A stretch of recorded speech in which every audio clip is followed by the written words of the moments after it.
Les demi-finales sont terminées, on a notre affiche finale. Et quelle affiche? On va analyser ça tout de suite.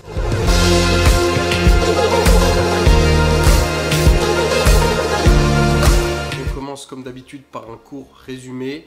La première demi-finale, c'était le match de 18 h Angleterre-Pays-Bas.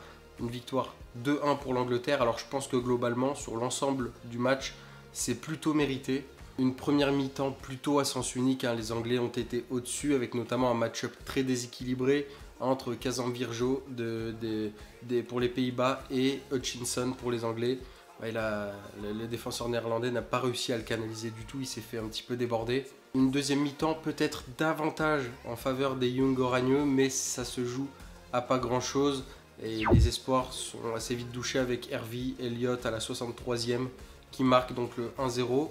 Puis rentre Noah Ohio pour les Pays-Bas, en pointe le buteur. Et tout de suite, quand on a un petit peu l'historique du joueur et qu'on sait qu'il a effectué des sélections avec les U16 anglais, on se dit qu'il y a un passif et que pour le storytelling, il pourrait se passer quelque chose. 2 minutes après son entrée, il marque peut-être le but du tournoi, un magnifique but. Je vous mets des screens coupés, ça vous donne peut-être une image si vous ne l'avez pas vu. C'était un très très joli but. Mais là où je vantais en début de tournoi les qualités défensives des Néerlandais, on a vu là une passivité à toute épreuve avec le doublé d'Harvey Elliott qui vient sceller le sort des Néerlandais de 1. Donc un peu déçu pour notre pronostic initial, notre vainqueur de l'Euro s'est fait sortir. J'avais une affecte pour ces Pays-Bas là. Après c'est vrai qu'il y a eu un différentiel assez important entre ce qu'ils ont montré en qualification et pendant la compétition. Donc voilà, l'un dans l'autre, ils ne méritaient pas plus qu'une autre nation. Et désormais, ce douloureux Allemagne-France 3-0, donc on sort tout juste de ce match-là. On a eu des débuts en fanfare pour les Allemands, 8e et 12e minute, 2-0. On a eu le droit à un Noah Atubolu au cage en mode Neuer 2014. Donc une fois qu'il a activé le mode, on a compris qu'on ne pouvait pas faire grand-chose. On pourrait avoir quelques regrets parce qu'on a vendangé quelques occasions. Mais d'un autre côté, eux aussi. Donc on a vraiment senti qu'ils ont joué sur la pointe des pieds sur la fin. Ils étaient plutôt tranquilles. Puis bonus 93e, et 1, et 2, et 3-0.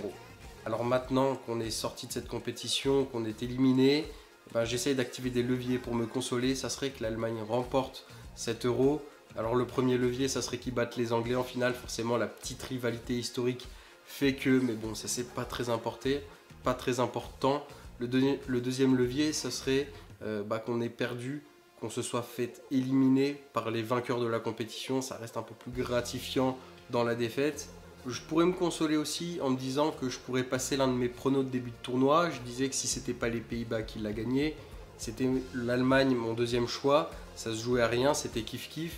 Mais c'est surtout parce que s'ils la gagnent, c'est simplement la victoire du football, car ça a été, sans conteste, même s'ils perdent cette finale, la meilleure équipe de cette compétition. Nos top et flop, alors on va pas faire un top 3 parce que j'ai pas vraiment trouvé de top 3, donc on va juste en donner comme ça en pagaille. Il n'y en a que 2 de chaque, il me semble, à peu près. Du côté des tops, on a Elliott et Hutchinson pour les Anglais, je les mets ensemble. Le doublé d'Elliott, forcément, il fait résonance. Et Hutchinson, c'est que je l'ai trouvé vraiment remuant et ça fait quelques matchs. Hein. Ce joueur, je ne connaissais pas très bien, je ne maîtrisais pas le sujet. Franchement, il y a peut-être quelque chose à suivre avec lui la saison prochaine. Puis mon autre top, évidemment, c'est cette équipe d'Allemagne, trop forte, et Noah Atubolu. On en a parlé, le mode activé Neuer 2014. Donc forcément, franchement, j'ai été même plutôt critique envers lui sur les matchs précédents, tant j'en attendais. Et là, il a répondu aux attentes. Et en flop, finalement, non, il n'y en a qu'un seul. Et je cible la défense néerlandaise. Ça a été la meilleure défense des qualifications.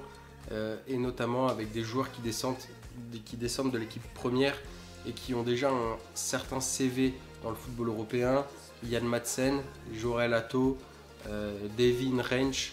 Enfin, voilà, c'est que des joueurs qui ont de l'expérience. Ryan Flamingo, je peux l'englober aussi, même s'il était au milieu de terrain. Il a joué en début de compétition en défense. Voilà, ils ont été plutôt décevants, hein. Je peux aussi englober le gardien, mais bon, voilà. Ça, c'est ma grosse déception. Et dans les flops, en tout cas, je ne mettrai pas la France parce que je ne les attendais pas à ce niveau-là de la compétition. Pour moi, les demi-finales, c'était le palier maximum qu'ils pouvaient atteindre. On l'a bien vu ce soir. Je les voyais sortir en quart de finale, se faire sortir en poule ne m'aurait pas non plus tant choqué que ça. Donc je ne les mets pas du tout en flop. C'est à peu près ce à quoi on pouvait s'attendre, même un chouille mieux. Alors maintenant qu'on a notre affiche finale, comment s'y préparer? Que dire d'elle?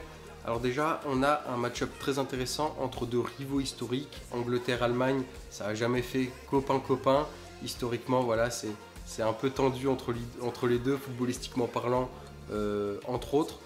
Et on peut aussi dire que la finale s'est déjà déroulée lors de la compétition, puisque nos deux finalistes sont les deux premiers de la poule B.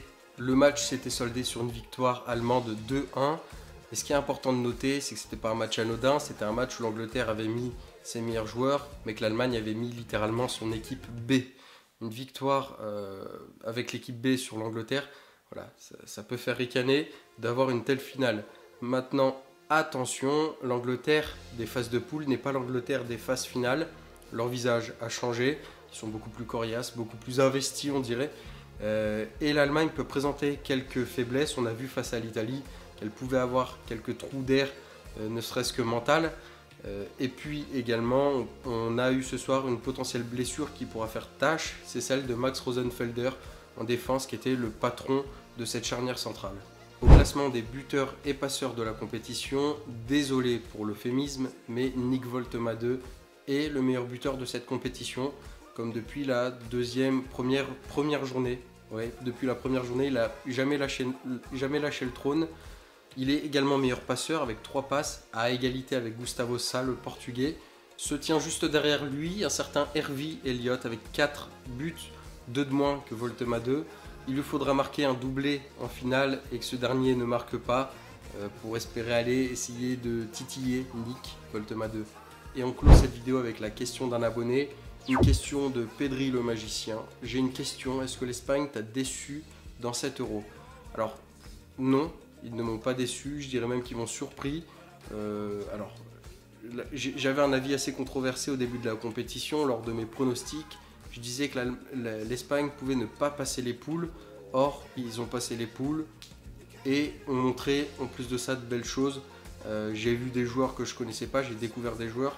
J'ai vu une belle équipe, sincèrement. Donc non, je ne suis pas du tout déçu de l'Espagne. Fin de vidéo, il ne nous en reste plus qu'une afin de clore cette saga Euro Espoir. J'ai kiffé, ça me fait un peu de peine d'arriver à la fin, mais bon, on a passé un bon moment. J'en profite juste pour faire un petit disclaimer. Je porte un maillot en particulier aujourd'hui. Alors, parce que forcément, vous connaissez le contexte, ça fait mal au cœur quand on est un supporter du foot français. On ne se réjouit pas, peu importe de quel club on est, d'une rétrogradation lyonnaise. Voilà, c'est juste du bon sens, c'est pour le bien du foot français. Il faut, malgré les rivalités, comprendre les tenants et aboutissants et comprendre que c'est quelque chose d'assez triste et dramatique pour tout le foot français. Donc voilà, c'est tout. Je vous remercie d'avoir regardé cette vidéo. Je suis désolé pour la petite aparté, mais forcément vous vous doutez bien que ça me tient à cœur, ça me fait mal au cœur. On ne vit pas de belles heures, on garde le sourire, mais voilà, il faut essayer de le faire tenir un petit peu avec les doigts parce qu'il a tendance à tomber tout seul avec des nouvelles comme ça. Merci beaucoup, à très vite pour la finale.